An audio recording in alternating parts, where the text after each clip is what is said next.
I've just had this encounter with this guy who is reportedly from Italy, speaking Spanish through a Peruvian about the stigmata and everything else, and then he suddenly hits me with the fact that the Virgin Mary had told him the third thing of Fatima, secret of Fatima, and that included visitations from aliens that we're not to be afraid of, and the fact that a god is god of the whole universe, so obviously people or beings on other planets worship this god as well. And I only tell you this because I think some of what it ties in a little bit to what your book, The Mars Mystery, A Tale of the End of Two Worlds, has to say. The latest scientific evidence of a hidden menace lurking in our solar system, the fragments of a giant comet that passed close to Mars and to the Earth some 20,000 years ago. The evidence suggests that it was an intense bombardment of these fragments that killed Mars. Not millions of years ago, as most scientists still suppose, but very recently. On Earth, it's becoming more and more obvious that a previously unidentified civilization may have been destroyed and lost during these cataclysmic times. The Mars Mystery investigates the extraordinary possibility that an equally great civilization could also have been destroyed by our neighboring planet around the same time and by the same cosmic cause. The author Graham Hancock is with me. Did you read these two bits in the papers recently as well? Yes. The great balls of fire that could have wiped out ancient empires, and Britain races ahead apparently to probe the red planet. For life on Mars, yeah. There's no doubt that there's a growing awareness and concern amongst scientists about the dangers represented to the Earth by impacts with comets and asteroids. And I'm convinced from the research that I've done into this subject over a long period of time that there has been a hidden influence operating in our history which historians have failed to recognize. We really have a rather comfortable and arrogant view of our own past, and all we really know about our own past is based on less than 5,000 years of recorded history, when the ancient Egyptians and the Sumerians started writing things down less than 5,000 years ago. Just to finish, I mean, to draw conclusions about the nature of life and the environment that we inhabit on the Earth on the basis of just less than 5,000 years of history may be a terrible mistake. Do we know, I mean, I'm not very scientifically minded, Graham, so you'll be able to guide me, but do we know how old this planet is, more or less, or not? It's a pretty good bet that the scientists are right when they say it's 4,500 million years old. 4.5 billion years is a good bet. So dinosaurs that were wiped out go back how long was that? The dinosaurs were destroyed 65 million years ago and had a good 100 million years plus prior to that. Yes, very long-lived species, which was totally obliterated 65 million years ago. And I mean, this again comes to the point because we now know why the dinosaurs became extinct. Well, do we definitely know yes, that? Because for sure. For sure. Because they're still saying we think it might, no, but no. There's no serious dispute over this matter anymore. It was disputed when the idea was first put forward that a collision with an asteroid or a comet 65 million years ago could have made the dinosaurs extinct. This idea was initially ridiculed by scientists, as almost all new ideas are. But gradually the evidence began to mount up of a layer of iridium all around the planet, dating back to 65 million years ago. And what they needed was the smoking gun, the one place on the planet where we would actually see a huge crater that could be tied to this event.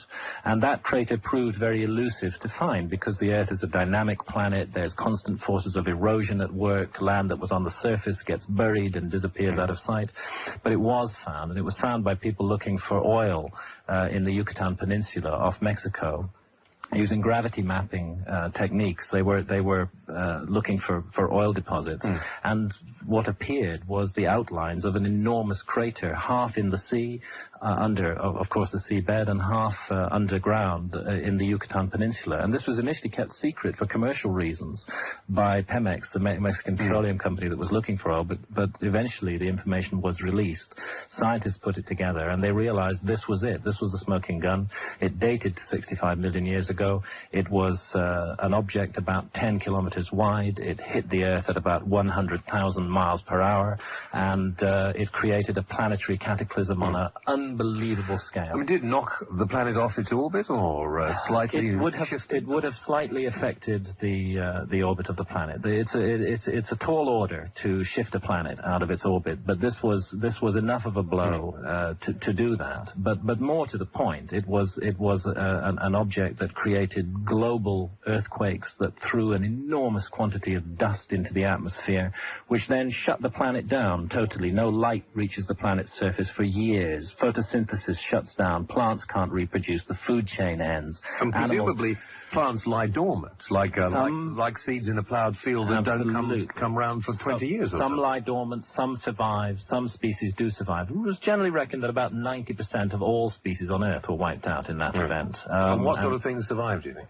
Well, fish. Our ancestors did. Yeah. The ancestors of mankind did. The ancestors mammals did. Fish, so the huge quantities of fish survived and regenerated. Life regenerated itself. But this was, were such an object to hit the Earth today, no scientist in the world would put a penny on the chances of the human race surviving. But they feel that they would. Now, I've got to take a break. We'll come back after this. Okay. Let's do this. This is Talk Radio. The vibrations, depending on the tone and the level that they're at, and the time that you actually decided to go into this field, is going to be different. It's fascinating. You know, you can spend hours.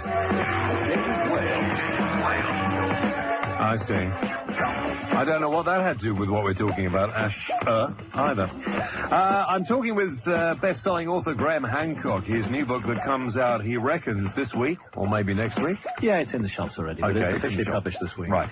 It's called The Mars Mysteries. It's a tale of the end of two worlds, but maybe the beginning of the realization of where we're going, or how we're going to get there anyway.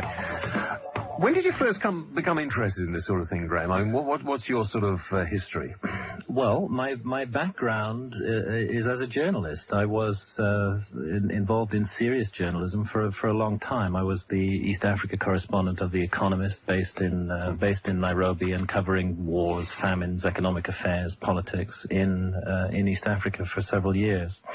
But I moved out of that field and into another field. I mean, it's a long story, but I got interested in a strange myth in Ethiopia, that the Ethiopians possessed the Ark of the Covenant, and I decided to investigate it as a journalistic investigation to see why everybody in Ethiopia believed this, and this led to a book called The Sign and the Seal, which traced the history and the story of the Ark of the Covenant. And did they have it?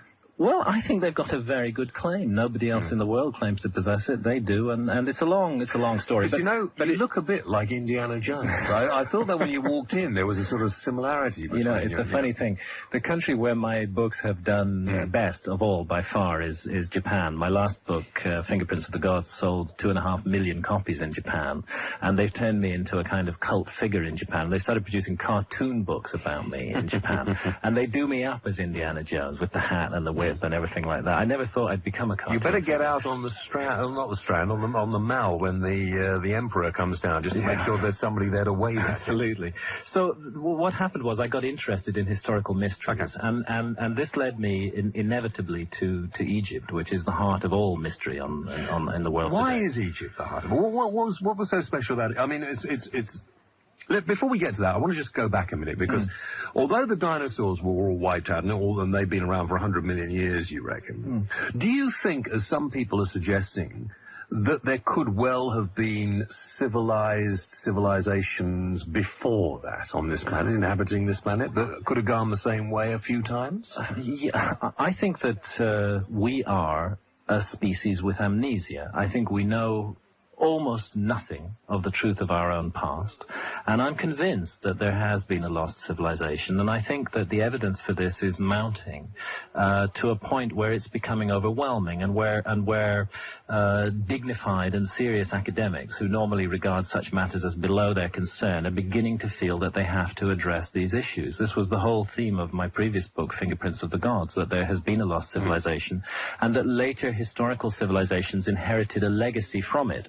Now, I place that civilization as during the last ice age and ending with the cataclysm that brought the last ice age to an end. But just for the reason that there could have been a civilization then, I think we have to be open to the possibility that the entire evolutionary story of our species on this planet may have been misunderstood, and that there may have been earlier episodes of civilization which we haven't tracked back to. I think we should keep a very open mind on these issues rather than a closed and narrow mind, because you have to remember that the academic position on this is based on an extremely narrow database. I mean, scientists say that the normal state of this planet is snow and ice, and we are just living in a glitch between ice ages. Yes, that an ice age is normal. I've heard that view from many scientists, and there's a lot of evidence to support it. There's been many ice ages, but the truth is, nobody really knows why an ice age starts or why it stops.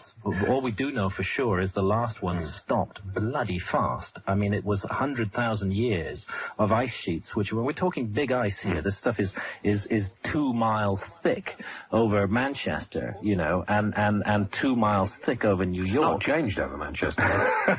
and it covers millions of square miles, and it's stable, you know, for 100,000 years, and then bang, suddenly all melts down, sea levels go up 300 to 400 feet. Again, you have mass extinctions of species, and the face of the Earth changes, and that's when our memory seems to begin. We start vaguely remembering things in myths from then, and then a few thousand years later we start writing down history. How important, then, is Mars to this whole business? Because in the book, The Mars Mystery, this comes out. I mean, you're drawing sort of similar parallels, aren't you? Saying that maybe there were great civilizations on Mars and that they copped it before we did. Yes, I think that Mars is a very important part of the reawakening of our species and of the possibility that we may recover our memory. As far as we know, in the recorded memory that we have, this is the first time that we've engaged in the exploration of a neighboring planet. I believe in future years that this exploration of Mars that is underway now will be regarded as a seminal event in human history, and that we're living through a time of enormous importance, and that we may find that we're going to learn things from Mars which are extremely disturbing and unsettling. In what way? And cause us to cast our eyes on our own past in a different way. What do you think we'll find? What do you think in your... What I've tried to do in the book is address this question at some length and to gather together all the best evidence that exists in one place on what we know about Mars now. And it is an extraordinarily mysterious planet. The first part of the mystery is, here's a planet about half the size of the Earth, which is more Earth-like than any other planet in the solar system. It's a planet which definitely had huge reserves of water. It had oceans, it had lakes, it had rivers that ran for hundreds of millions of years. It had rainfall that poured down out of a dense and possibly breathable atmosphere. It may have had a rather lush, almost like a Garden of Eden type of environment. And there's no serious dispute about the presence of water, which is a fundamental prerequisite for life on Mars. And then suddenly, and nobody really knows when this happened, this whole positive environment was wiped away, wiped out at a stroke. And what confronts us now is a corpse orbiting in space, a scarred, devastated corpse of a planet. Could it have been nuclear annihilation? No, I don't believe that. I think that the evidence is very clear on what happened to Mars. Mars was destroyed by a massive bombardment of rock from outer space, and as scientists are now beginning to say. Yeah, there's really no doubt about this. This is what happened to Mars. The question is, what exactly was the nature of this bombardment, and is it something that's dangerous to the Earth as well? And I believe it is, and that this is the first thing that Mars is beginning to wake us up to. Right, let's go through this a little bit. So what we're saying is that these meteors that didn't strike Mars and didn't strike Earth all those years ago are still within the orbits of they come around. I mean, we've just had Hale-Bopp that everybody saw up there for ages hanging around in the sky, and nobody knew it was there. The ancients regarded an object like Hale-Bopp with awe and terror, and I believe that they did so for a reason. When a comet was seen appearing in our sky, skies. This was seen as an omen of disaster, and the evidence suggests to me that comets are and should be linked with disaster, and that we need to wake up to the danger that they represent. Let me just tell you a little bit about the story of Mars, because it's a very bizarre thing. Running all the way around the planet is what is effectively a sheer line of cliffs, like an equator running around the planet, but actually tilted at about 35 degrees to the actual equator of the planet. It divides the planet into two hemispheres. South of that hemisphere, there are thousands and thousands of enormous craters. One of those craters is 2,000 kilometers in diameter and 5 kilometers deep. And there are 3,000 craters which have got 30-kilometer diameters. The southern hemisphere is just completely smashed to bits and pulverized. But that hemisphere is 3 kilometers higher than the northern hemisphere. You envisage the sheer line of cliffs, and then it drops down. Is it not twisted on it? Well, this is the question that I've tried to address in the Mars Mystery. What could be the reason for what they call the line of dichotomy that divides the planet into two distinct hemispheres, with a high southern hemisphere, massively cratered, and a much lower northern hemisphere, which is smooth and appears to have lost its crust?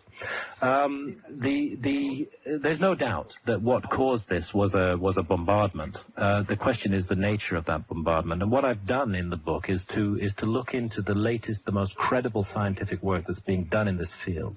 And the most credible scientific work that's being done in this field says comets are the danger to planets, and that something like Hale-Bopp or Halley's comet may reach a size of 30 or 40 kilometers in the nucleus. That's the head of the comet. But it's now known for sure that there are such things as giant comets in the solar system, which have no known upper limit. They may be 300 to 400 kilometers in diameter. They're winging through space at thousands and thousands of miles per hour. Some of them cross the orbits of the planets like Mars and Earth, and we know from what happened to Jupiter in 1994 with comet Shoemaker-Levy 9 that a comet can break up into dozens of fragments. Shoemaker-Levy 9 broke up into 21 fragments.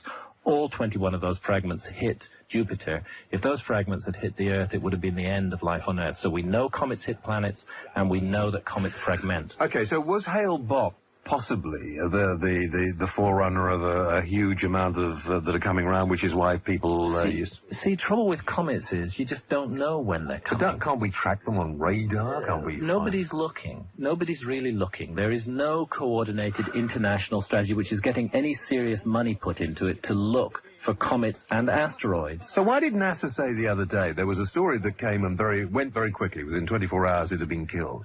The story was that there is a huge meteorite heading towards Earth, and they reckoned in about, I can't remember how many years, a couple of years, it had a 1 in 10 chance or something like that of striking this planet. And everybody was talking about it. The following day, NASA put out a story saying this is completely wrong. We've redone our calculations. It's going to miss us by about 300,000 miles. 300,000 miles, by the way, isn't very much, since the Earth travels at 66,000 miles per hour. That's 5 hours. That's a 5-hour miss. Yes, this indeed was the case. It seemed that the Earth was threatened, and then NASA calmed the story down. Actually, I feel very uncomfortable about all of those calculations, because it's too early to be sure exactly what this object is going to do. What is sure is it's going to pass very near to the Earth. We're definitely sure that this is a huge meteorite that's coming. Yeah, it's an asteroid. And it is on an Earth-crossing orbit, and we are going to miss it according to the calculations, but not really by that much. What it tells us is that the more we look out there, the more we start seeing big, dangerous, unpredictable objects that are coming at us out of the blue. But is there anything we could do? I mean, is there any point in worrying about it? Yeah, there's a great deal of point in worrying about it. There's two things about comets and asteroids. You need to pay the bank manager back for a start. There's two things that can be done that make this kind of disaster different from other disasters. The first thing is that unlike earthquakes, unlike volcanic eruptions, a collision between the Earth and a comet could actually end all life on this planet. It could sterilize this planet and make it a place that no life will ever live on again. No other disaster can do that. Secondly, it's the only kind of natural disaster on this scale that we might have some real hope of preventing if we're prepared to put the effort and the energy and the imagination into doing it. The more we have people on the basis of absolutely no evidence who say, no, it's it's impossible, we know that the Earth's never going to get hit by a comet and it only happens every 100 million years, and let's not think about it, then the less likely it is that it's going to happen. Our species has huge resources. We spend vast amounts of money on the military. We put amazing ingenuity into working out ways to destroy each other. Look at this grotesque act of vandalism that India committed with the explosion of nuclear weapons along the border with Pakistan. And the grotesque act of vandalism that our own governments and the government of America and Britain, just simply in maintaining these weapons of destruction, carry out. And the money that is put into inventing ways to kill fellow human beings. If we just shave off 1/10% of the amount of money that the Earth is presently spending on destruction and devote it to surveys of Earth-crossing asteroids and comets, this would be money very well spent. Nobody would be hurt by it. If we find that there isn't anything there that's going to hit us, so much the better. But I really believe it's worth looking. I thought there was a department in NASA that was actually doing that. NASA disposes of $13,000 million a year in its annual budget. It spends $1 million a year on asteroid surveys. This is pittance. Okay. Do you think that we are reaching a time? I mean, I know that our orbit changes, doesn't it? We're reaching a time at the end of the millennium where the orbit is, we're going to be at the furthest junction from the sun or something. We're going to be on the, I'm not sure, but... No, we're not at extreme eccentricity at the moment. I personally do believe that we're living in a very strange and interesting time. And it is a time when people are waking up and we're shaking off rigid patterns of thought and starting to be open to extraordinary possibilities. Many people now do ask themselves fundamental questions about what is the meaning of life? Why am I alive? What's the purpose of life?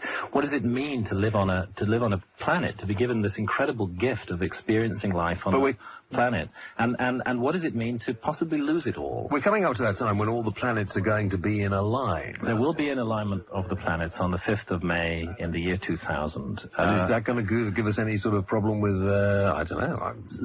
The argument has been that the combined gravitational pull of 5 planets in a straight line with the Earth on the other side of the Sun could affect the orbit of the Earth, could cause the crust of the Earth to shift. I'm not sure whether that's right or not. I just think that, again, it's a sign of an awakening cosmic awareness that there's stuff going on out there that we really need to know about, and we've got to stop being blind and deaf to it. What do you think the civilization on Mars was like? Do you think it was a civilization like our own? Do you think it was... I don't know whether there was a civilization on Mars. What I've tried to do in the book is show that we should be open to this possibility. Our scientists... great men like Carl Sagan, for example, do not regard it as a lunatic, I mean, the late Carl Sagan, unfortunately, do not regard it as a lunatic idea that there is life elsewhere in the universe. On the contrary, most reasonable objective scientists regard it as a lunatic idea to assume that we're the only form of life in the universe. So what a ridiculous Earth-centered idea that is.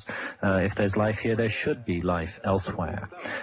So there's a tendency. I heard one of your listeners calling in just before I came in, who was saying that I don't know anything about this guy with the stigmata, and I don't really care either. But he was saying that that he must be a fraud because he talked about extraterrestrials. Well, I'm sorry, I don't get that. Talking about extraterrestrials is a perfectly reasonable thing to do. There are billions of stars like the sun, and around them are billions and billions of planets. And chances are, odds are, on some of those planets there's life. We should be open to this possibility. There's a possibility that there was a civilization on Mars, and there's some intriguing evidence which suggests this. The tendency of most scientists up to now has been to dismiss that evidence, which takes the form of structures that look a bit like pyramids, an object that looks a bit like a face. May not be pyramids, may not be a face, may just be weird geology. There's some odd mathematical arrangements connecting these various objects, and quite frankly, if that mathematics came in a radio signal from deep space, every scientist in the world would say it was a sign of intelligent life. Why is Egypt so important?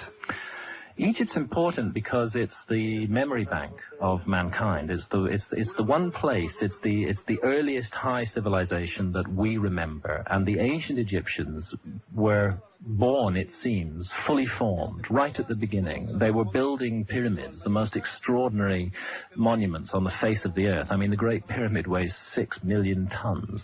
It's 450 feet high. It's perfectly aligned to due north, south, east, and west. And we are asked to believe that this was built by a people with almost no experience of construction whatsoever. It doesn't make sense. Maybe it wasn't man-made. Well, I think it was man-made, and I think it was made in 2500 BC when it's supposed to have been made. But the Egyptians said that they inherited all their knowledge from a former time. They said that they received a legacy. What I wanted to ask was, why did these people in these times know so much about the heavens? They didn't have telescopes. They couldn't see. How did they know all these things? They knew an amazing amount. They saw, for example, the constellation of Orion, which they identified with the god Osiris as a place of rebirth, a place of creation. And we now know that the Orion Nebula is a star factory producing new stars, giving birth to new stars. How did they know that? The ancient Maya of Central America also called Orion the place of creation. If you read the ancient Egyptian Book of the Dead, there are astonishing passages which appear to describe the life of a star, how it makes a vast journey for millions of years traveling through space. They do seem to have had a sophisticated knowledge of the cosmos, and they realized what we don't realize, that our life here on the Earth, in this little local environment of ours, is governed and controlled by things that happen at the galactic level very distantly. And they related themselves to the galaxy and to the cosmos, whereas up till now, up till our own generation, we human beings have related ourselves to our own pathetic, petty little concerns. Now, there have been a number of theories. I'll take a break in a moment, Ashes, okay? There have been a number of theories, Eric von Daniken, I'm sure everybody's familiar with, and different things that thinking that maybe at this particular time there was a visitation from another world. But is there a possibility that the Egyptians had contact, had knowledge, if you like, of a former civilization on this planet that told them these things? I'm convinced that that's the case. I believe that a great civilization did exist on the Earth during the last ice age, and that it was destroyed in the cataclysm that brought the ice age to an end, and that there were some survivors. As all the myths and legends of the world say, the flood of Noah is just one of thousands of stories that speak of this event, and that some of those survivors settled in Egypt. And the Egyptian myths speak of this. They call it the first time. They call it the time when the gods came to Egypt and brought the knowledge of civilization with them and set about in Egypt a process that would reconstruct the former world of the gods.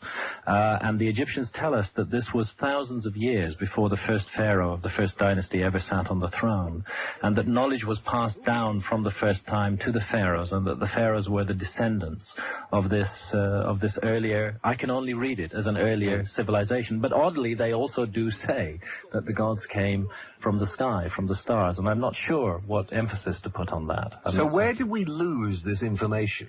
Where has it got to? Why has it gone? Well, it's gone because the Earth suffered a phenomenal cataclysm about 12,000, 13,000 years ago at the end of the last ice age. This was big. I mean, this was very bad. This was a global flood. This was 70% of all species rendered extinct. And do you believe that maybe the story of Noah in the Bible is actually what they were talking about? I think it's one of our accumulated faint, vague memories of a forgotten episode in human history and of the survivors of a great cataclysm. And what intrigues me, and really what connected me from this line of research to Mars, is that cataclysm was caused by impacts with fragments of a comet. And so it may well have bounced off Mars, or hit Mars, broken up into Mars, and come down, and then hit us on the way through. I think the same object that wiped out Mars was also responsible for the end of the last ice age on Earth, and has been responsible for subsequent disasters on the Earth, and will be responsible for future disasters. Now, what I was going to say is, now, what goes around comes around. I mean, presumably it didn't go out of our solar system, and it's just on a long few thousand years cycle. The theory, in brief, is that a giant comet, somewhere in the region of 300 to 400 kilometers in diameter, falls into the inner solar system as a result, and I can explain how this process works. There's been great scientific work done on this by men like Victor Klube and Bill Napier. Falls into the inner solar system, fragments somewhere in the inner solar system, and I'm the first person in the Mars mystery to suggest that this fragmentation happened right in the face of Mars and was responsible for the destruction of Mars. And then the orbit of this comet was across the orbit of Mars and across the orbit of the Earth. and that the fragments, the remaining fragments, those that didn't hit Mars, continued on that Earth-crossing orbit and have periodically visited the Earth with cataclysms.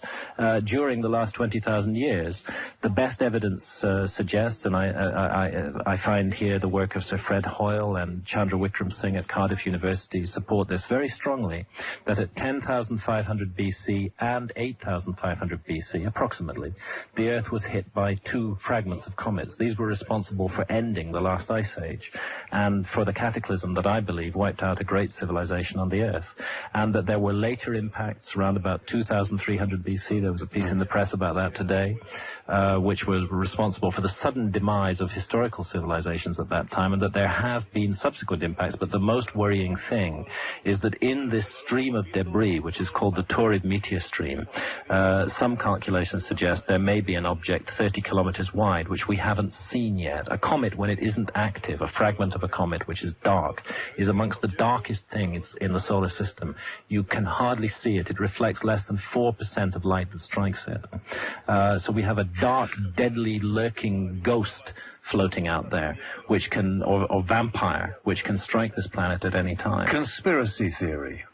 Do governments know more than we know? Well, and yes. are they keeping it from us? Yes, governments definitely know more than we know. Any fool knows that. We're clearly kept in the dark about a great deal of things by governments. It's government policy not to inform their citizens of everything that goes on, and this is regarded as sensible and right behavior by most governments. But the possibility has to be recognized that governments may know more about a comet threat to the Earth than they're letting on, and that rationale could be found within government why it isn't necessary or it isn't wise to inform the public of this. So I think we have to be open to the possibility of government conspiracies, but not to be driven mad by it, you know. Because it seems to me that every time we get pictures, and we get a few stories in the news, great pictures back from so-and-so space mission, and then they disappear. Or they say you can't see this, or you can't make it out. It's a very odd way of handling information, particularly with NASA, and particularly with information Well, that I spoke to threatens. NASA the other day, and they said, oh, we put everything we get on the Internet. But they clearly don't. No, they don't. I mean, the first two images of the so-called face on Mars were taken in 1976 by the Viking orbiter, and within minutes of the first image having been received, it was released by NASA, but it was released in a context which immediately rendered it harmless. It was released in a context that said, how interesting, this looks like a face, but actually it's a trick of light and shadow. And we know it's a trick of light and shadow because a few moments later another picture was taken, or rather a few hours later another picture was taken, and it didn't look like a face anymore. That statement wasn't true. No picture was taken a few hours later, but one was taken 35 days later, which didn't resurface from the archives for almost 10 years, and that picture also showed an object that looks strikingly like a face. Now, NASA has rephotographed the face on Mars this year, in April 1996, and that image was immediately put on the Internet, and the image didn't look much like a face. It looked like what somebody described as a bit of cat litter, actually. And that image was picked up by a surprising number of newspapers around the world and was run under headlines like NASA defaces Mars. 5 hours later, NASA put out another image, somewhat enhanced, which looked much more like a face. And further work has been done with image enhancement on this image, which was shot through heavy cloud in very unfavorable conditions. And the more image enhancement has done, the more it resumes the appearance of a gigantic face with a very regular enclosure around it, which is extremely hard to explain naturally. As I say, it may be in your book as well. Yeah, it may be weird geology. I think we have to be open to both possibilities, but I think it's extraordinarily irresponsible of us as a species, with all these funds that we have to dispose of, that we're not spending a bit more investigating this mystery, because the face on Mars isn't the only object that might be artificial. It's in a region called Cydonia, which is just littered with structures, objects that don't appear to be entirely natural. Okay, Graham, thank you for the moment. We're going to come back, take a little break. If you'd like to talk to Graham Hancock, who's my guest and the author of a new book called The Mars Mystery, A Tale of the End of Two Worlds, call us. Free call 0500 1053 89. if they said we're going after to prove there was intelligent life on Mars at one time. But why is it then that they don't? Why are they? It's something that I've racked my brains over for a long time and have addressed in the book. Is this very question because there's no doubt that there is great public interest in the possibility of extraterrestrial life, and particularly if there might be evidence of it on a neighboring planet.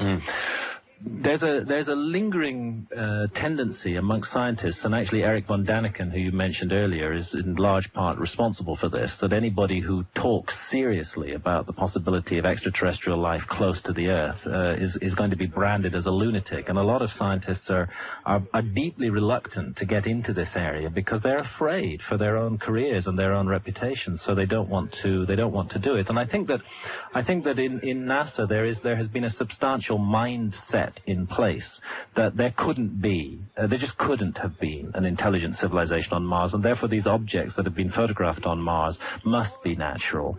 But I sometimes wonder, looking at the way that this story has been handled by NASA over the years, whether there isn't some other kind of agenda operating behind the scenes. I've tried very hard not to be paranoid in this book, and not to succumb to the natural tendency to assume that any big bureaucracy is involved in dark conspiracies. But there are some very odd things about the way NASA has behaved. I mean, the way that it welcomed the issue of microbes on Mars, and it did really play that for every penny it was worth to attract more funding for its work on Mars. And yet, having gone that far, I mean, it says, yes, we believe that there was microbial life on Mars 3 billion years ago. And they keep emphasizing, but only very primitive life. Well, quite frankly, as far as we know, there was only very primitive life on the Earth 3 billion years ago as well. And it seems to me that evidence for primitive life on Mars 3 billion years ago constitutes a prima facie case for evolution leading to much more advanced life on Mars at a later date. So I think there's been a lot of contradictions in NASA's position on this. There's no doubt that NASA have lied, directly lied, over the status of the face on Mars, saying that it had been disproved to be a face by a disconfirming photograph a few hours later, when this was not true. This is on the record as a fact. Did they ever answer the criticism of why they lied? They've never explained why they've lied. And when I look at their behavior over the last 20 plus years on this issue, it seems to have been a kind of double strategy of releasing some tantalizing information on the one hand and then attempting to downplay it on the other. So like they have their cake and eat it as well at the same time. Put your headphones on. Let's take a couple of calls. Nigel is in Cheltenham. You're on Talk Radio. Nigel, through to Graham Hancock. Hi. Oh, hello, James. Hello, Mr. Hancock. Hi. I'm disdainful of all this New Age nonsense myself, but the two particular points I'd like to put to you. Well, pause a moment, though. What do you mean by New Age nonsense? The sort of stuff that much of what you've been saying in the last half hour. I mean, for example, what? This business about altering human consciousness and so on. I see no evidence for that at all. I see no grounds for it. But what I'd particularly like to put to you is that your assertions about a comet interfering with human history in the historical period are actually derived, aren't they, from books published by Immanuel Velikovsky in the early 50s, Ages in Chaos? And, Velikovsky did great work on cosmic cataclysms in the 50s, but the real source of this work are men like Victor Klube at Oxford University, Bill Napier at the Royal Armagh University, Sir Fred Hoyle of Cambridge, Professor Chandra Wickram Singh, Professor of Astrophysics at Cardiff. These are the men now who are doing the great work on comets and cometary collisions with Earth. And quite frankly, what I've tried to do in my book is to popularize that work and put it before the public in a palatable form. Yes, it's obviously a popularization. Thank you. Yeah, that's what it intended to be. Isn't it the case? Well, actually, I'm interested. Tell me, Nigel, what is wrong with popularization of everything? Otherwise, we don't all bloody understand it. The trouble with popularization is that people tend to start talking nonsense, for instance, about ancient Egyptian history, as Mr. Hancock has. What do you know about ancient Egyptian history? Well, I know, actually, I'm an undergraduate reading history at Oxford. But about ancient, are you reading ancient Egyptian history? No, I'm reading modern history. But so what do you know about ancient Egyptian history? I'm just about to tell you if you stopped interrupting me. I know, for instance, that the pyramids didn't, as it were, didn't appear fully formed, but they revolve. There's the step pyramid at Saqqara, for instance. There's 150 years of traceable archaeological evolution before the greatest stone monument that mankind has ever built. Do you think that's enough? I think that the practice, that the art or the practice of building pyramids will actually evolve, that the ancient Egyptians did it themselves. That's observable. I think the ancient Egyptians did it themselves too, but I'm still puzzled how they managed to build a monument of such perfection. It's aligned to true north better than the Meridian building of the Greenwich Observatory in London. How they managed to do that is just 150 years of experience. They learned to do this themselves, and the means by which How did they learn to do it? Well, by the use of their intelligence and engineering skills, of course. That's no answer. That's just an oversimplification and generalisation. Thank you, Nigel. We'll take many more calls from you. If you'd like to talk to Graham, we'll be back right after the news in a couple of moments. Don't go away. Free call 0500 1053 89. Graham, do you think we were living in an interesting time? Yeah, I do. I think we're living in a wonderful time. It's a time. I personally take a lot of my own philosophy from ancient texts. I've spent, unlike an earlier caller who's studying modern history, I've spent much of the last 10 years in an intense study of ancient Egypt, to the extent that I've been able to do so, and trying to read the ancient Egyptian writings in translation, the pyramid texts, and what all of these texts tell us, and later texts as well, is that mankind is a kind of fulcrum of a cosmic struggle between good and evil, and that what makes us different from other species is that we have the power to choose. We have the power to make a choice. There's the ghastly abomination of people who kidnap and torture and murder children in our society, which is increasing today.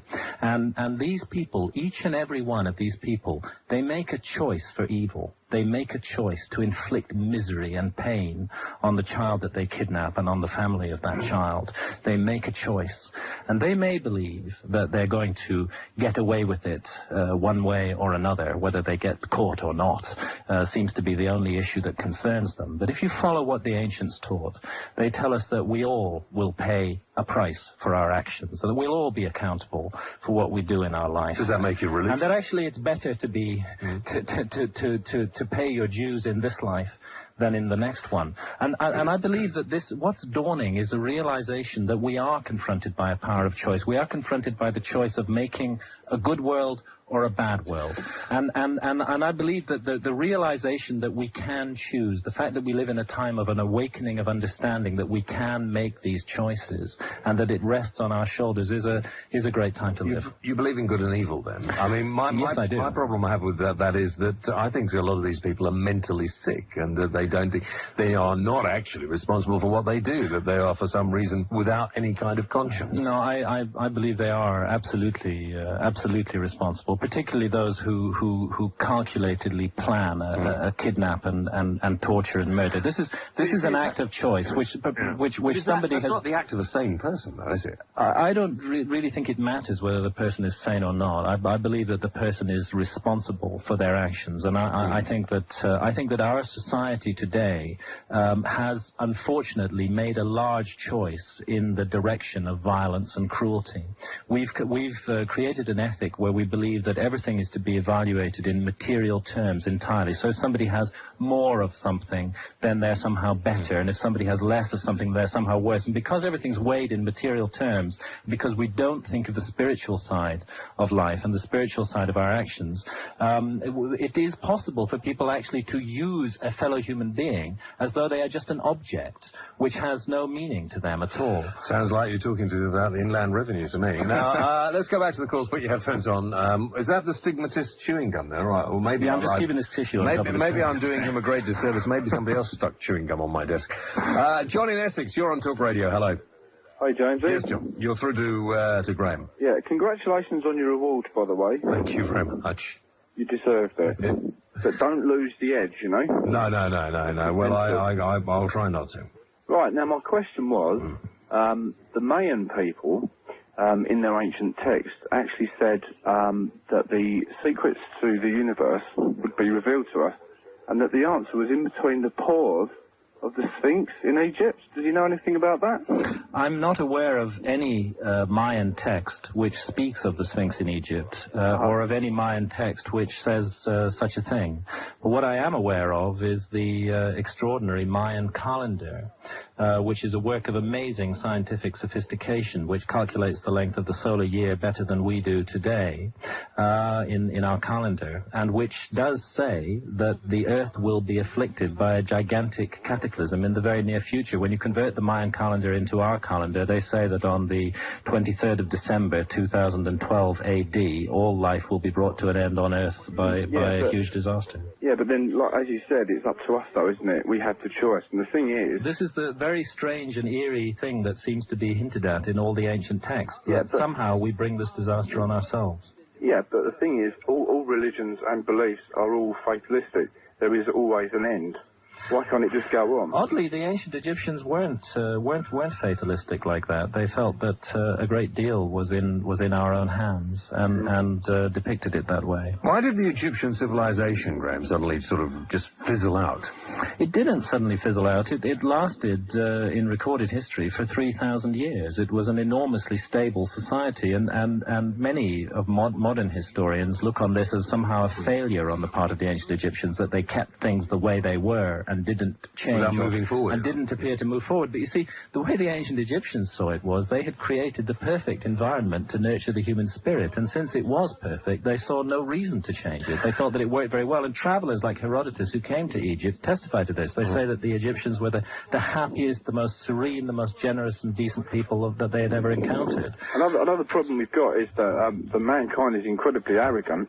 You had that chap phone up earlier who's doing a degree in modern history or whatever. I have no degrees at all. I have qualifications, don't have a degree, but I've read modern history, and I'm reading ancient civilization work. And there you have it. Yeah, I think weakness is his arrogance. Absolutely, I absolutely agree with you. And our great hope is that more and more people today are refusing to be dictated to by so-called academic experts, and are making up their own minds. John, thank you very much indeed. This is Talk Radio. I can't use my 8.5 inch or my 15 inch.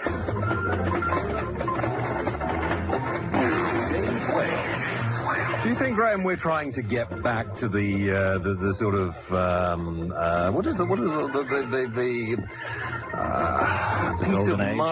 peace of mind of Egyptian time that we've all raced and or we have to go this path, don't we? We have to do what we're doing. We're confronted by a choice as to what to make of our world and of our society, and more people today are realizing that in order to make an informed choice, we need to listen to the testimony of the ancients and not just to the testimony of modern scientists. We have to listen to what our ancestors have to say, and if we do listen to what they have to say and inform ourselves with that, then I do think the chances of making a better world are rather high. Okay, Graham Hancock is with me. His new book, The Mars Mystery, A Tale of the End of Two Worlds, has just come out. It's all about what happened to the possibility of a civilization that used to exist on Mars that seemed to suddenly disappear, and how does that relate to the fact that this planet may well have had other civilizations that also disappeared, and are we in line, if we're not very careful, to bear the brunt of another attack is the wrong word. Onslaught is a better word from meteorite, not they're bigger than meteorites, aren't they? The best bet is a giant comet fragmented into many parts. Okay, let's talk to Jonathan, who's on his car phone somewhere in Birmingham. Jonathan, you're on the air, and through to Graham. Good morning. I was in a film that's just been launched called Deep Impact, and I don't play a very big role in it, but any role's better than none, you know. Well, quite. There's a theme to the film, just about, and this huge meteorite's going to hit Earth, and they come up with a plan to annihilate it and blow it away. My question is... Hey, Jonathan, just before you ask the question, who starred in the movie? Who starred in the movie? Yeah. I haven't a clue, I'm an extra. Oh, right, okay, I just wondered. Okay, go on. Okay, so anyway, the question is, if we inherited, or if the Egyptians have inherited this knowledge to build pyramids, do all these sort of things. And the previous guys got zapped. It doesn't seem like they had a good plan for blowing away comets that are coming. So my real question here is, are we going to be cleverer in this form than the previous inhabitants? I think that the previous civilization was taken by surprise by this disaster that brought the last ice age to an end. And I think that the survivors of the civilization did everything in their power to understand what had happened to them and to pass this knowledge down to the future. And I do think that there are intriguing references to what happened to the Earth in the ancient texts. And oddly enough, and it was one of the things that got me into this subject, there are intriguing references to the planet Mars in Egyptian tradition and in Mexican tradition as well. Okay, thanks, Jonathan. Let's talk to Helen in Herefordshire. Helen, you're on Talk Radio and through to Graham Hancock. Good morning. Hi. I just wanted to ask you whether you knew anything about the pictures that the Russians had from Mars about 10 years ago. I saw them on a television news program, and they said that they looked like aerial pictures of Los Angeles, that it was sort of a huge city, some of the buildings perhaps about a mile wide. There was, I think, even something that looked like a ruined suspension bridge, and the Russians said that there was going to be more news within the next month. And then we heard nothing more about it. That's right. There were some very strange rumors, certainly, about photographs from Russian craft, although the Russians have not had, at least officially, any very successful photographic missions to Mars. But some photographs, 20 or 30 frames, were sent back and did appear to show intriguing objects. And also the shadow of an object being cast on Mars from space, which some people have interpreted as a spacecraft. But I'm afraid the evidence that we have on what the Russians got in those photographs is so rumor-laden and so thin on the ground that we can't say anything for sure about. Haven't they released them now or not? No. No, they won't? No, Have they definitely got these photographs? No, they don't definitely have these photographs. Right. It could be a rumor. Did you see the photographs? No, I haven't seen the photographs, and I don't know anybody who has. I saw them. I actually videoed the news report at the time, but I've lost the video now. Mm-hmm. But, I mean, it was really incredible. Yeah. I mean, there were genuine pictures, supposedly, at the time. And then it's been hushed up subsequently. Yeah. It doesn't surprise me. I think that the whole attitude of the scientific world to this problem on Mars has been extremely peculiar from the very beginning, and it's why I can't help feeling that there may be something more going on there than we realize. Helen, thank you for your call. Graham, do you think there are civilizations on probably all our near planets, or have been at some time? I don't know, is the answer to that question. I think that the numbers, the statistics of the enormous quantity of stars that there are in the known universe, and the growing evidence that there are planets circling many of these stars, makes it very likely that there is intelligent life out there. We know that there's life in the universe because we're alive. The only question is, are we an absolutely unique and unrepeatable event, or are we something that is a general process within the universe? I tend to favor the latter view. I suspect that life is the essence of the universe. I think that's what the universe is for. I think it's a theater for life to experience itself in. What is we have a trip going to, is it one of the moons of Jupiter or one of the moons of Saturn? I can't remember at the moment. Yes, moons of Jupiter and moons of other outer planets as well are all being surveyed at the moment, and there are interesting signs, particularly of water, and suggestions that there may be beneath a frozen crust on some of the moons, that there may be life in that water. What we need to do, of course, and what part of your book is about it, is we need to try and get the authorities and people interested in keeping an eye out for asteroids that are... Two things need to be done. I mean, first of all, we have the Hubble Space Telescope at the moment, which is sending back enormously interesting pictures from deep space. We need another space telescope that's up there, which is also photographing in the infrared, because some of these objects come at us from the direction of the sun and are absolutely invisible to normal telescopes. Is it likely... We need one which is dedicated to surveying Earth-crossing and potentially Earth-hitting objects. Is it likely at this particular moment in time there is a huge foreign body winging its way towards us that we are not even aware of, and that our scientists are not aware of? Yes, I think it's extremely likely that there is such an object. I'm persuaded by the calculations of the scientists, some of whose names I've already mentioned, which indicate the breakup of a huge comet in the solar system about 20,000 years ago, and that bits of which are still there. The calculations indicate they connect it to what is called the torrid meteor stream, which we see meteors from twice a year,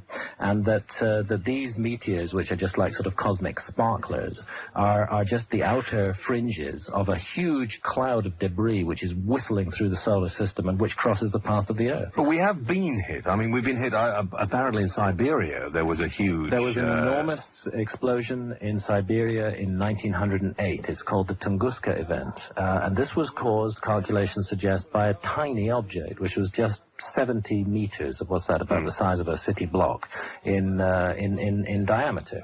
And that 200 feet. Now that exploded in the air about 6 kilometers above the ground. And the consequence of that explosion was that 2,000 square kilometers of forest in Siberia was completely devastated and flattened.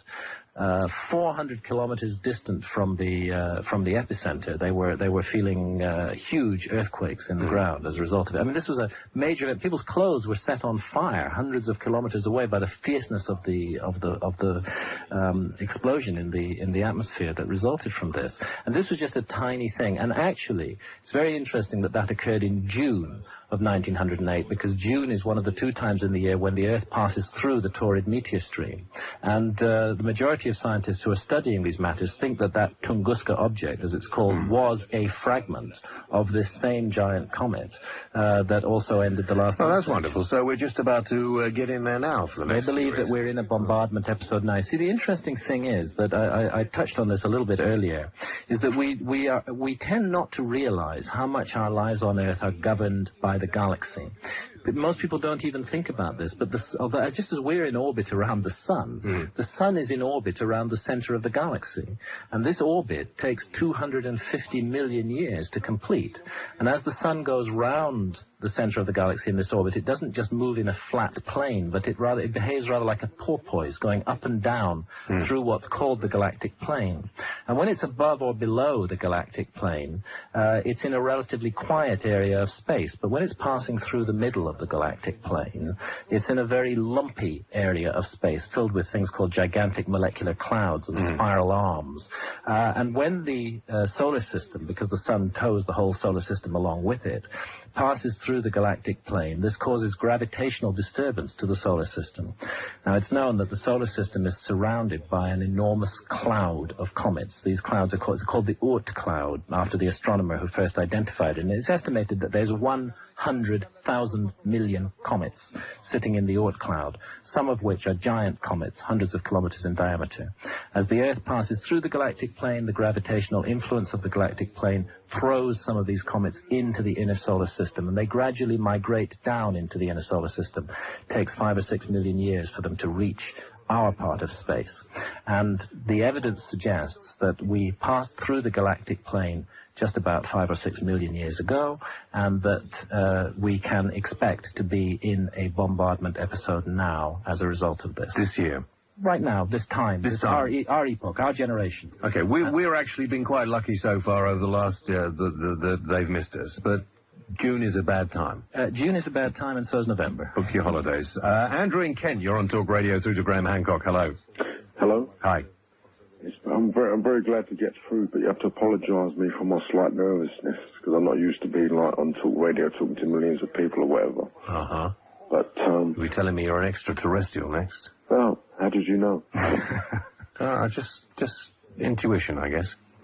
Yeah, but I agree with a hell of a lot of what Nigel Hancock is saying. Graham Hancock, thank you. Because at the end of the day, there's only a few people like him that is actually saying things that only maybe less than 1% of the population of this planet Earth is willing to stand up and say. And as far as what I'm concerned, I strongly believe that we are, especially as we are approaching the millennium, and especially since it's the alignment of the planets and different things like that, that we will be coming into contact with extraterrestrials, and these extraterrestrials, as Graham Hancock has been saying, have been with us since before I even know a recorded history.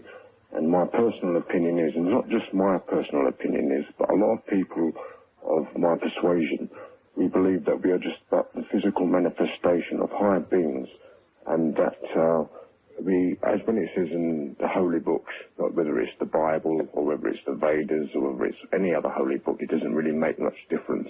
Whether you're a Red Indian, whether you're an Aborigine, or whether you're an Eskimo, makes no difference.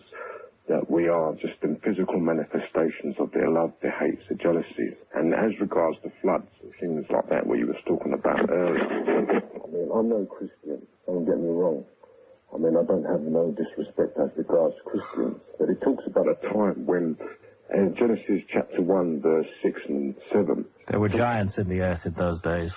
Could you say that again? There were giants in the earth in those days. That's right, the Nephilim. Yeah. I spoke about the Nephilim, because there was, it's in Genesis chapter 6, it speaks about the time in Genesis chapter 6, and I'm only a reasonable expert. I'm no great expert, but I'm only a reasonable expert in just say one holy book, which is the holy, what some people would call the Holy Bible, the Old Testament and the New Testament. Right. But it speaks about a time when even in verses 1, 2, and 3, when even the sons of the true God came down, and when do you think, Andrew, this is likely to happen? Well, according to not just what's written down in the holy books, but according to many other people. I mean, I don't know if you saw that television program the other day. I mean, I don't take much notice of these programs because they're just old, not old hat, but they're, yeah. You know, So they come along. The question I ask, though, is when do you think this is going to happen? Well, I think it's going to happen with, according to one book anyway. I can only tell you as regards one book, and I am no Christian. But within a generation, the generation that saw the First World War will still be alive when this will happen. Well, they've missed it then. Right, thanks very much, Frank. Nice talking to you. We'll take a break. Back after this. If you want your horoscope and your birthday fork, it's a tremendous adventure. What did he say? It's a tremendous adventure when we die. All right, okay. Well, we'll all look forward to it. Bob in Hastings, you're on the air and through to Graham Hancock. Hello. Hello, James. Hello, Graham. This is Bob in Hastings. I'm originally from Oxford. I saw the original photographs of Mars. There's nothing to be ashamed of that you are in Hastings now, Bob. That's it. By the sea, James. You're very nice, Bob. We can't all live in Oxford. I lived in the Cowley Road, James, for quite a while. There's no answer to that. I've been researching UFOs. I've investigated Mars.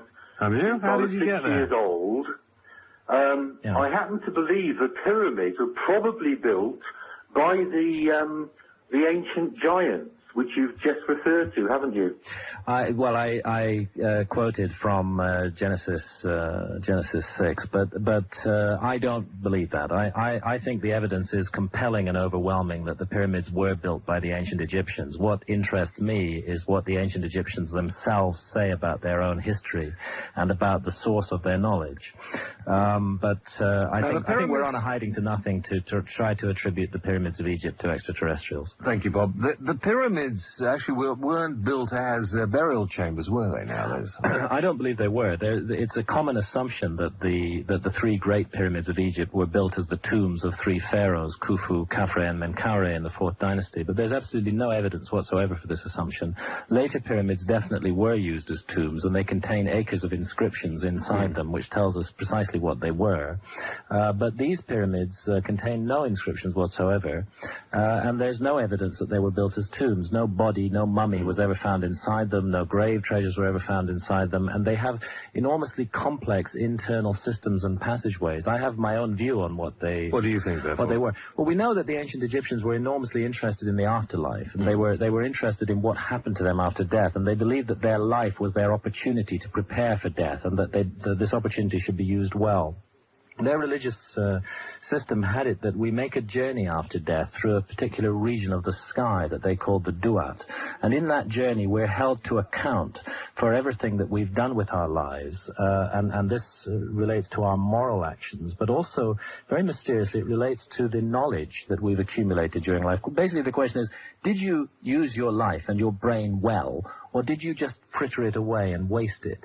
And in the ancient Egyptian view, if you wasted it, then you would pay a very, very heavy price in eternity. They believed that it was important to gain foreknowledge of this region of the sky through which they expected that their souls would travel after death, and the region of the sky included the constellation of Orion. And my friend and colleague Robert Boval had demonstrated in his book The Orion Mystery that the 3 great pyramids of Egypt are laid out on the ground in the pattern of the 3 stars of the belt of the constellation of Orion. And I think this is the key to the whole mystery. I think that what the pyramids were a model, a 3-dimensional interactive game, in a way, in which the pharaoh learned to prepare for his afterlife journey. You said you don't think there was any extraterrestrial help in building them. You believe that the people of Egypt had built them. Do you think that they were more technically inept than we are now, or that we understand that they were?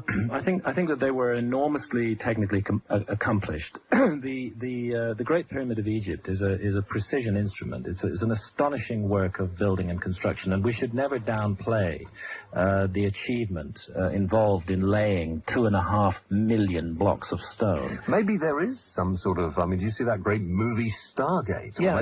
Maybe there's some kind of pathway through there. I really enjoyed the first 12 minutes of that movie. I think that the honest reaction to the Great Pyramid of Egypt is one of puzzlement and awe. It's not something that we could easily do today. It's something that is at the limit of what it's possible for human beings to do then or now. And it required an enormous level of skill and dedication and commitment to build it. And I don't think we have that skill and dedication and commitment today. Simon in Hull, you're on the air. Hello. Yeah. I also wanted to talk about the account in Genesis. Yeah. What it actually says is that spirit creatures came down from the heavens in order to have sex with women on the earth, and it was their offspring who were the mighty men. Now, these men were obviously not extraterrestrials; they were hybrids. Now, do you think they had anything to do with the building of the monuments in Giza? See, I don't know whether we should take Genesis that literally or not. I've always felt that passage in Genesis is an extremely intriguing one, and that it does seem to cast back to some extraordinary episode in human history, but I wouldn't like to prejudge what that episode is. I wouldn't like to say definitely that it's to do with extraterrestrials or not. There could be many other explanations for it, including taking it at face value that it speaks of spiritual beings. Perhaps they weren't extraterrestrials. Perhaps, life is much more complex than we imagine. But extremely powerful men on the earth would explain how these 200-ton blocks of granite were moved from Luxor. Yeah, they would, but you could explain it in other ways too, through the ingenuity of the human mind and through focused effort and will. I prefer to explain it that way. The ancient Egyptians had the capacity to move very large blocks of stone right down to the end of their history. I'm convinced they knew something that we don't know, but I'm not yet convinced that they got that knowledge from extraterrestrials. But they certainly got their knowledge from somewhere. You don't think it was a question of then rolling it on large logs and? No. I just can't buy that. The whole ramp and sledge theory. I mean, you have to consider the population of Egypt wasn't very large, 2 or 3 million people at the time the pyramids were built. It was a country that 9 months of the year was required to devote almost all of its labor force to agriculture, which leaves just 3 months a year for building a pyramid. And then you have to consider that there's 2.5 million blocks of stone to be laid in those 3 months every year, and the pyramid is supposed to have been built in 20 years. Well, it works out like something like like 1 block every 4 minutes or less, which is a pretty demanding feat in terms of construction logistics. But there could, as Simon says, there could have been these giants. Well, yes, and we have to. I think we have to be open to all manner of extraordinary possibilities. Just recognizing the very fact that we are alive today is an extraordinary possibility. Simon, have you read Alan Alford's book, Gods of the New Millennium? I haven't read that one, no. I've read a couple of Graham's books. You should have a look at Alan Alford's book, Gods of the New Millennium. It's quite interesting. Have you read that, Graham? I'm sure you've... I've got it. I've skimmed it. I haven't read it all. It's fascinating. As all these theories are. Carl in London. Oh, good morning. Speak. Yeah. If the ancient Egypt was so perfect, why did it have slavery? It didn't. The ancient Egyptians in the Old Kingdom period did not have slaves. This is a myth. It's a myth that the pyramids were built by slaves. There's absolutely no evidence whatsoever for this. The ancient Egyptians, at 1 or 2 periods in their history, did engage in small-scale military endeavors. They did invade other countries, but they never colonized or occupied them. They always came back. And if you go to the Old Kingdom, which is the essence of Egypt, you'll find no slavery, no military adventures, a focus on the spiritual life. But every society deteriorates somewhat over time. You mean it was voluntary? Absolutely. There's no doubt about it. The work on the pyramids was done by a volunteer workforce. So what about the fact in the Bible that it talks about slavery? This is referring to a later period of Egyptian history. It's referring to the Ramesside period, Ramesses II. I'm not aware of overwhelming evidence that even Ramesses II had slaves, but certainly the Egyptians in that period were not quite the same morally as the earlier Egyptians had been. Carl? Yeah? Haven't you had your dose of being on this program? You're calling me every night. No, I don't call you every night. Yes, of course you do. You're telling the dominatrix you had a sexual experience with an alien. Well, that is a fact. Rubbish. Well, that's true. When were you sexually abducted? No, on several occasions. Really? When was the last? I think it was about 2 years ago. Amazing you never spoke to me about this before. No, well, I don't normally speak about it. No, of course not. Okay. Denise in Harrow, you're on Talk Radio. Hello. Hello. Hi. Hi. Well, I was going to ask whether, there was a case for meeting aliens for sexual experience with frustrated spinster like myself in the 60s. It sounds great. Frustrated? 60, aren't you supposed to finish with sex about 50? Oh, go on, James. You know that's not true, don't you? Anyway, hello, James. No, I don't. Hello, Graham. Hi. Read your book, The Sign and the Seal, couldn't put it down. Thank you. And after reading it and hearing you speak today, I just don't know how you do it. I don't know how someone can have so much knowledge in their brain. I'm really very, very impressed. Thank you. He's not about to abduct you, Denise, so you can pack it in now. That would be lovely. The voice sounds good. No, actually, to be perfectly honest with you, every question I had been shot down in flames or answered. But I was just wondering now whether, in actual fact, after the cessation of manned space flight to the moon, etc., and we are now relying on equipment, cameras, etc., do you think that maybe NASA might be more funded if perhaps they proposed another a manned space flight to Mars? I know that Mars isn't as it was. Well, as you say, it could have been a Garden of Eden before the collision or whatever happened to it. But do you think that maybe funding would come? People would be more interested, governments more interested? NASA has a plan to put a manned mission on Mars within the next 20 years, and I believe it will. And I only believe that when that is done, if they put the manned mission in the right place, which is the area called Sidonia, will we settle the issue of whether these strange monumental structures on Mars are artificial or not. But the interesting question isn't really so much the question of the amount of funding NASA has, because it has lots. I mean, $13 billion a year is big money by anybody's standards. The interesting question is the priorities that NASA applies to the allocation of that funding. And right now, for some reason, the organization seems to be dominated by an extremely boring bunch of geologists who just aren't interested in issues like this. I think what they need to do is switch their funding from some programs into others. And the manned landing on Mars I regard as an absolutely top urgent priority, because I believe not just that we will settle the issue of whether there was intelligent life on a neighboring planet, which is an issue worth settling, for goodness sake, but also that we may learn the truth about the cataclysmic history of the solar system by landing on Mars. Do you also think that if they found that these buildings were of perhaps, one could say, man-made or Mars-made people, do you think maybe this could go back into time when maybe there was a civilization which was doing interplanetary travel between Mars and the Earth? Very interesting point. I've asked myself this question many times. If the pyramids on Mars are artificial, and I underline the word if, then we have to face the fact that there are pyramids on the Earth as well, and we know they're artificial. And we have to ask ourselves, how likely is it to be a coincidence that there are pyramids on Mars and pyramids on Earth? Or is there likely to be some connection?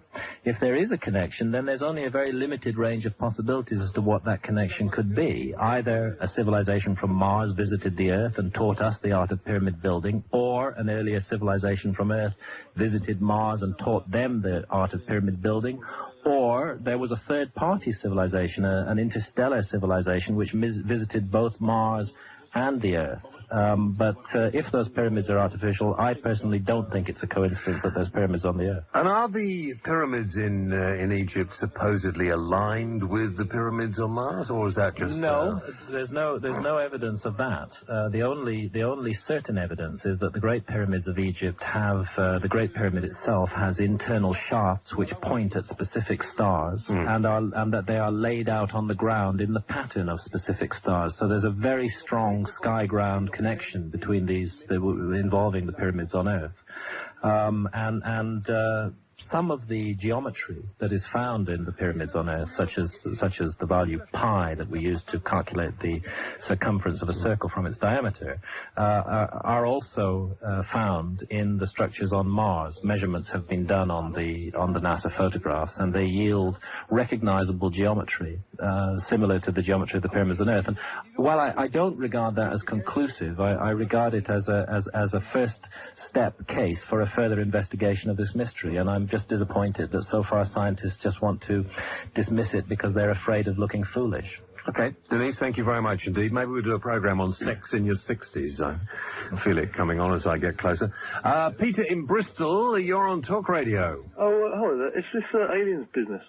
This relates to a call you had not so long ago. What is their fascination with rectal examination, basically? No idea. Can you give me a little light on that? Throw a little light on it or not? Yeah, but you hear it from almost, I've seen a few documentaries on this.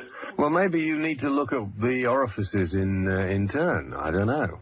Well, no, they're always very specific. You hear this from, every one of these so-called... Well, isn't it the same when you go to a doctor? They want to examine you and find out what's wrong with you. Isn't that the first place they look? Thank you, Peter. Back after this. Dear Fat Man, here's a question. The conversation. I have periods in life where I actually forget who I am, where I am, and what I'm doing.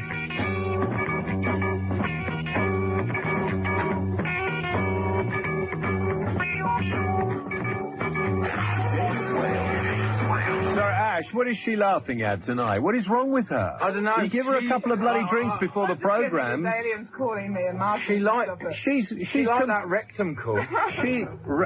What? Rectal. She likes rectals. Yeah, she seems to. I don't know what that's all about. She's anally retentive. Yeah, there's a possibility of that. I mean, maybe people can ring her up and ask her. You need to get some colonic irrigation, man. Stick a hose in it. No, maybe you need colonic irrigation. Yeah.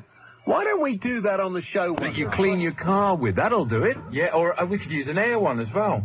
Yeah. Get the right pressure. Yeah. And so, what are you going to use as the receptacle? A bucket. Yeah. Yeah, that's it.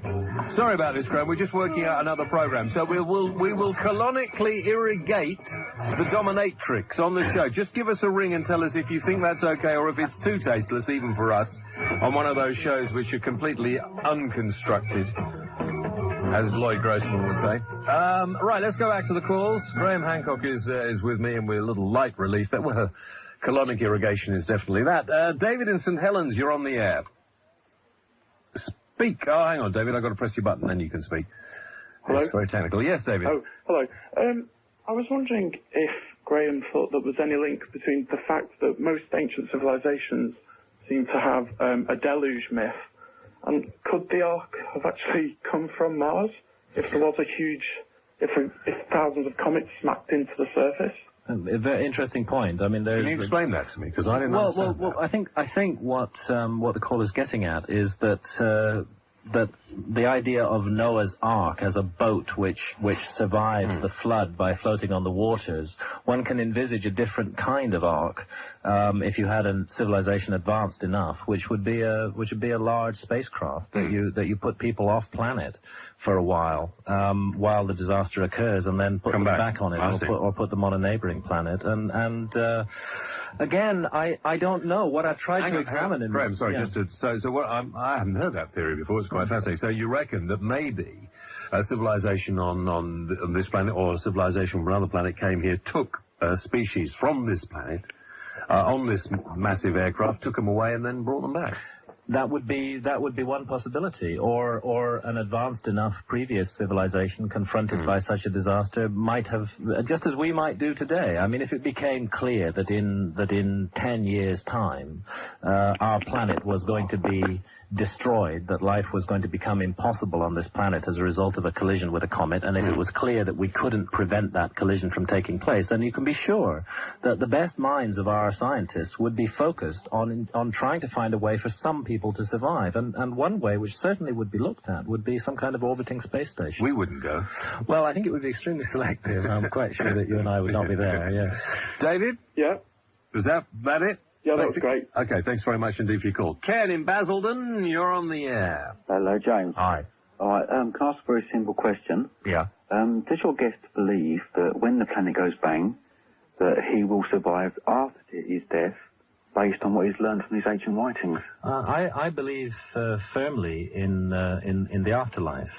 This again is an area where you find scientists sort of chuckling into their sleeves whenever somebody mentions it, because they're convinced that there's no life after death. But actually, when a scientist, I mean Richard Dawkins as an example, says categorically that there is no life after death, this man is not making a scientific statement, because there's no evidence whatsoever for the statement that he's making. He's actually making a statement of his own rather miserable and narrow religious belief. Yeah. Because it is a religious belief that there is no life after death, just as it is a religious belief that there is life after death. I think it's a 50-50 shot in logic, and I think that the balance is slightly tipped in favor of life after death because of the enormous accumulated testimony of the ancient texts, and because of interesting things like near-death experiences that people have had. Yeah. But don't you find there are more people like yourself these days who are looking at life after death logically rather than religiously? Definitely. And I think it's a perfect thing. I think it's brilliant. Yeah, I think it's a very important thing for people to do. I think it's one of the reasons we're here, is to consider the mystery of being alive, and to realize the very serious possibility that we really may be held accountable for what we do in life. And you know, since it's a 50-50 shot at the very least that it could be that way, it's very sensible for people to live their lives in somehow a decent and thought out manner, rather than in an indecent and cruel and vicious way. If for no other reason, just in case. Yeah, I mean, it's logical, you know. It's logical. Take advantage of this incredible opportunity of being alive and make the best of it, and make the best of it for everybody around you. Thanks, Ken. How sure are you, or I mean, that we are different? I mean, we're obviously different from other species, but they all have brains to a certain extent. So that, I mean, the great whales of the oceans presumably or supposedly have bigger brains than we have. It's a very strange and weird thing to be alive in any shape or form. I mean, you know, why is something a monkey rather than a stone, or a human being rather than a piece of wood? You know, I mean, it's a very odd thing, and really, this is not a matter which any science has ever come to grips with. I mean, for all I know, you know, the whole of life could be some sort of vast vast virtual reality game. I mean, the whole objective of virtual reality games is to produce a virtual reality which is so real that we can't distinguish it from reality anymore. Maybe that's what we're all doing. Maybe we're living out an experience, and that at the end of it we step out of it and realize, yeah, we were playing a game all the way. Look, who knows? You see, this is the thing: is you just can't make categorical statements on this. I think that my own guess is that life is an opportunity to experience things in material form that cannot be experienced in any other form, and that there are various levels of life. Maybe we've played this game, or successive civilizations have played this game, and the win is that civilization carries on, and many times it doesn't. They've lost the game, bang, go back to scratch, and who knows, we all go off with a meteor, a comet, whatever, or we go on to the next level. Seems to me a very reasonable proposition, and I think it's as reasonable as any other proposition. David in London, you're on Talk Radio through to Graham Hancock. Hi, good morning. Hi. You mentioned before about there being no proof that the Egyptians had slaves.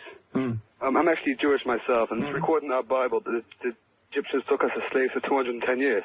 Yeah, it is. It just, it could be that... I'm not saying that's any proof of it, because you don't have to believe in it, but that's what we believe in. I know it's what you believe in. I'm not certain at all that it was true. And also, I'm not sure if... I think some people believe that the Jews were the ones who built the pyramids. I don't know for sure. Certainly there is this view. Again, there's no historical evidence for it, particularly so since the period of the so-called Jewish enslavement in Egypt was at least 1,000 years later than the time when the pyramids were built. I'm only saying, I'm not sure. I know for sure. I'm only mentioning the fact that they were... Fair enough. Fair enough. I know that this is stated quite categorically in the Bible, and it has been the source of some misunderstandings over the construction of the pyramids. Right. You mentioned before the fact that the Egyptians never battled against other people. They did. I'm not saying that they battled against the Jews. The Jews actually went there themselves. They did engage in short-scale, short-lived foreign adventures in later periods of Egyptian history, particularly in the New Kingdom, which was the time, if there ever was a time, when Jews were in Egypt. We know Jews were in Egypt. The only question is whether they were there as slaves or not. I suspect it's more likely that they were there as voluntary workers. I don't know. I mean, as far as I'm concerned, they weren't. But there again, you're entitled to your view. That's right. I was saying the reason why I brought up the fact that you said about battle, they went there themselves. I'm saying they eventually got taken into slavery over the years. And in fact, they were there for 210 years. So you were saying before they took about 20 years to build the pyramids? The Great Pyramid is... If the orthodox Egyptological theory is right, that the Great Pyramid was built by the pharaoh Khufu during his reign, we know that he reigned for 23 years, therefore that's the maximum period that could have been taken to build it. Right. Okay, then. Thank you for your call. Thanks very much. Okay, David, bye. Let's go to Ayrshire. Andy, you're on Talk Radio through to Graham Hancock. Hello, Graham. Good evening, James. Just would like to mention a scripture in the Bible that talks about the earth staying forever. In Ecclesiastes chapter 1 and verse 4, it says, a generation comes and a generation goes. It says, but the earth abides forever. So you see, God has a purpose for the earth, and he won't allow anything to happen to it. Because in the Psalms he says, the evildoers will be cut off, in the Psalm 37, 9 to 11. And verse 11 says that the meek will possess the earth. That's what Jesus spoke about later on. He said the meek would possess the earth and live forever upon it in abundance of peace. So it won't be destroyed by anything from outside. I think that you're probably quite right. The Earth as a planet will continue to survive any conceivable asteroid bombardment, or comet bombardment, short of a collision with another planet-sized body. But whether life and human civilization will survive on a totally devastated planet is a matter for which I personally would not rely entirely on biblical testimony. Could I just say one other thing? In Isaiah 40 and verse 22, if you like to make a wee note of that, it says there, this is Isaiah speaking, it says, he who sits above the circle of the earth. And that was written in the year 732. And it was only in 1969 when we went out with a spacecraft that we could look back and see the Earth was a circle. Yeah, it wasn't a rugby ball or anything. Right. And yet he said that all those years ago. Yeah, but they had the Bible's about truth. They had this knowledge, yes, absolutely. I believe they did. Good point, Andy. Thank you very much indeed. Now, we have only got a few moments to go, Graham, and I'm just going to see where we're going to go off to next. I think we might take number 2 if that's... if that's any good. Or let's go to 5 and then we'll come back to Keith in Norfolk first. You're on Talk Radio. Hi, Keith. Hi there. Yeah. Don't you think your two subjects tonight could have been linked? The secrets of Fatima and his warnings about nuclear proliferation? Could it not be that the nuclear tests are pushing the Earth into the path of something and we're being warned about it? Well, I don't know, Graham. I don't think that they are. I think that nuclear tests are amongst the ultimate follies of mankind, and that we're like a bunch of monkeys sitting displaying our genitals to one another by blowing up bombs on neighboring countries, close to neighboring countries' borders, and the very possession and boasting about nuclear weapons is to me is a very bad sign for the future of the human race, and makes it very unlikely that we'll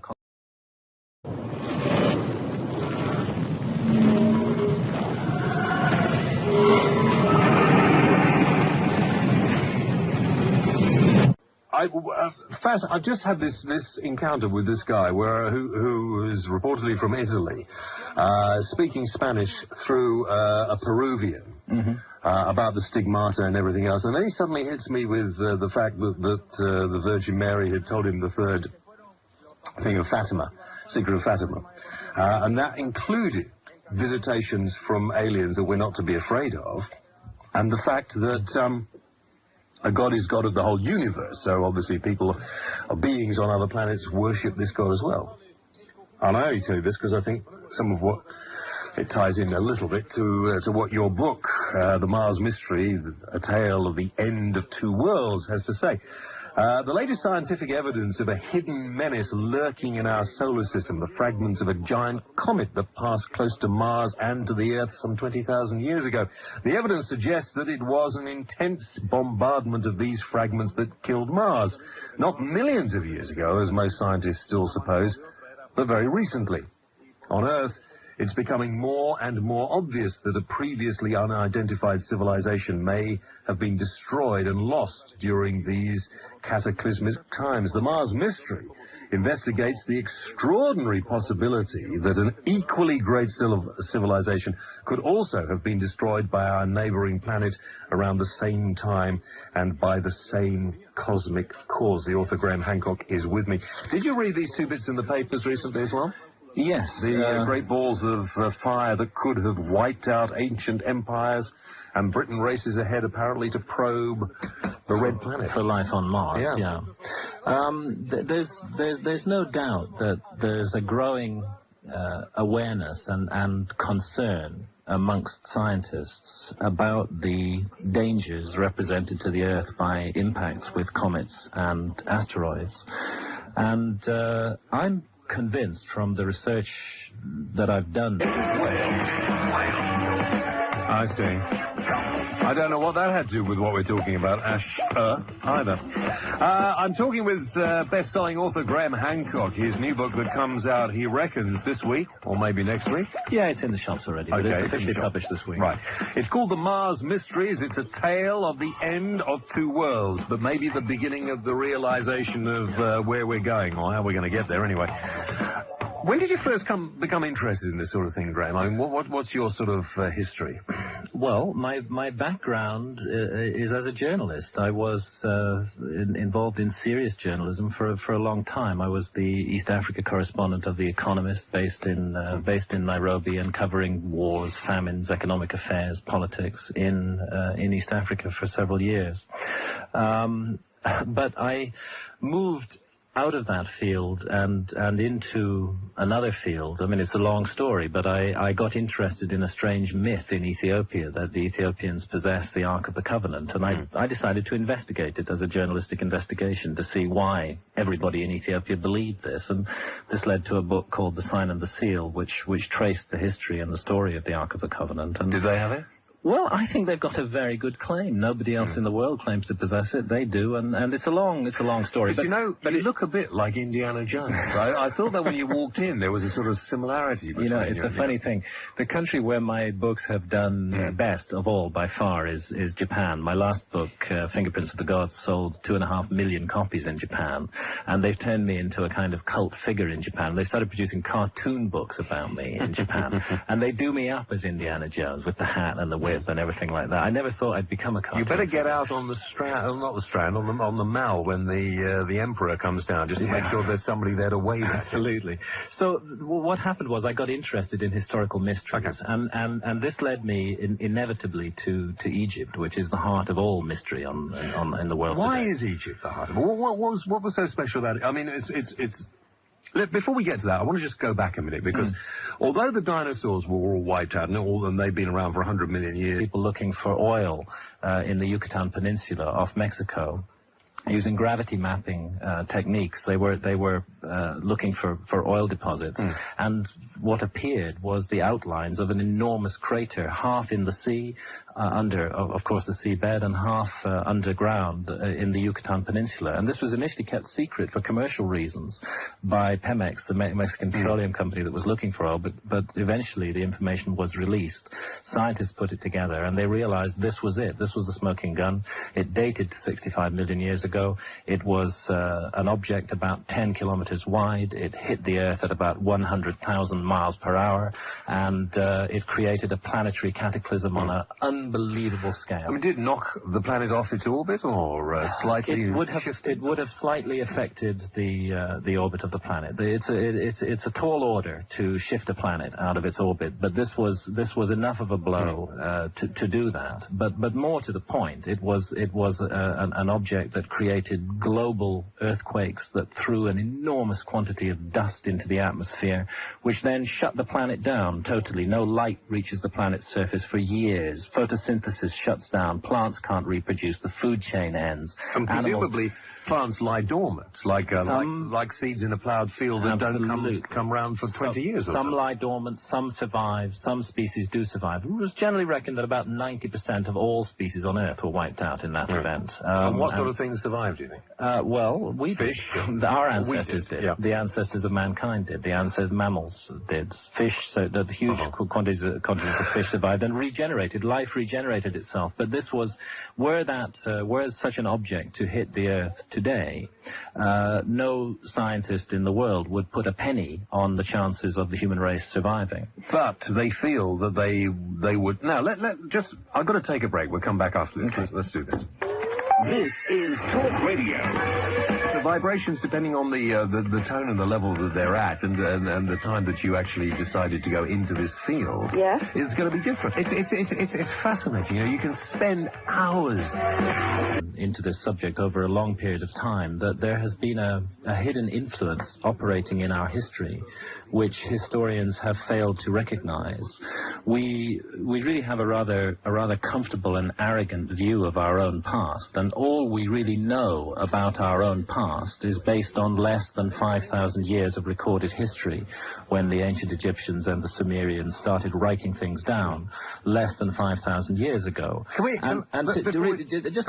To draw conclusions about the nature of life and the environment that we inhabit on the Earth on the basis of just less than 5,000 years of history may be a terrible mistake. Do we know, I mean, I'm not very scientifically minded, Graham, so you'll be able to guide me, but do we know how old this planet is, more or less, or not? It's a pretty good bet that the scientists are right when they say it's 4.5 million years old. 4.5 billion years is a good bet. So dinosaurs that were wiped out go back how long? The dinosaurs were destroyed 65 million years ago and had a good 100 million years plus prior to that. Yes, very long-lived species, which was totally obliterated 65 million years ago. And I mean, this again comes to the point because we now know why the dinosaurs became extinct. Well, do we definitely know that? Because for sure. For sure. Because they're still saying we think it might, no, but... No, there's no serious dispute over this matter anymore. It was disputed when the idea was first put forward that a collision with an asteroid or a comet 65 million years ago could have made the dinosaurs extinct. This idea was initially ridiculed by scientists, as almost all new ideas are. But gradually the evidence began to mount up of a layer of iridium all around the planet, dating back to 65 million years ago. And what they needed was the smoking gun, the one place on the planet where we would actually see a huge crater that could be tied to this event. And that crater proved very elusive to find because the Earth is a dynamic planet. There's constant forces of erosion at work. Land that was on the surface gets buried and disappears out of sight. But it was found, and it was found by... As you reckon. Do you think, as some people are suggesting, that there could well have been civilizations before that on this planet, inhabiting this planet, that could have gone the same way a few times?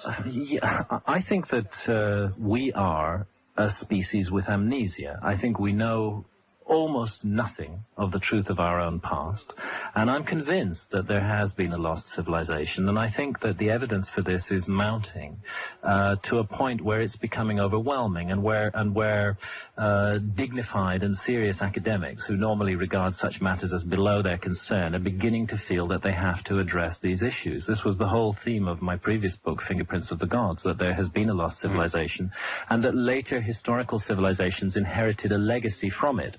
Now, I place that civilization as during the last ice age and ending with the cataclysm that brought the last ice age to an end. But just for the reason that there could have been a civilization then, I think we have to be open to the possibility that the entire evolutionary story of our species on this planet may have been misunderstood, and that there may have been earlier episodes of civilization which we haven't tracked back to. I think we should keep a very open mind on these issues rather than a closed and narrow mind, because you have to remember that the academic position on this is based on an extremely narrow database. I mean, scientists say that the normal state of this planet is snow and ice, and we are just living in a glitch between ice ages. Yes, that an ice age is normal. I've heard that view from many scientists, and there's a lot of evidence to support it. There's been many ice ages, but the truth is, nobody really knows why an ice age starts or why it stops. All we do know for sure is the last one stopped bloody fast. I mean, it was 100,000 years of ice sheets, which, when we're talking big ice here, this stuff is 2 miles thick over Manchester, you know, and 2 miles thick over New York. It's not changed over Manchester. and it covers millions of square miles, and it's stable, you know, for 100,000 years, and then bang, suddenly all melts down, sea levels go up 300 to 400 feet. Again, you have mass extinctions of species, and the face of the Earth changes, and that's when our memory